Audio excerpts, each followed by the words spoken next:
Hi guys, I'm here to show you how to do a push-up. When you're doing a push-up, just make sure you are working out your chest and your arms, right?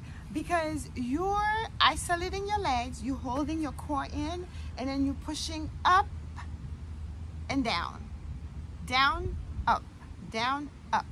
That's the movement.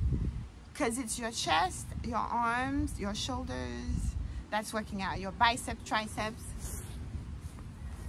Okay, ready?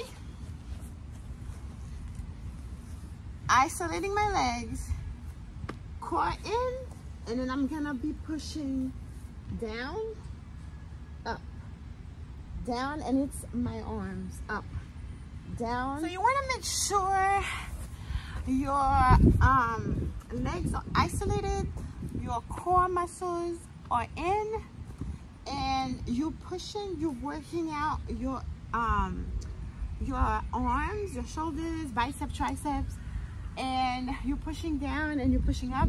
Make sure your hands are right under your shoulders, like so.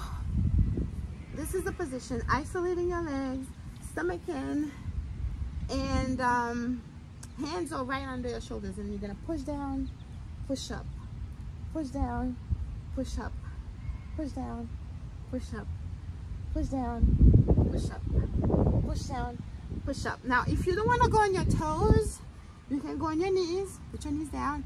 You're still isolating your legs, and then you're gonna go down, down, up, down, up, down, up, down, up, down,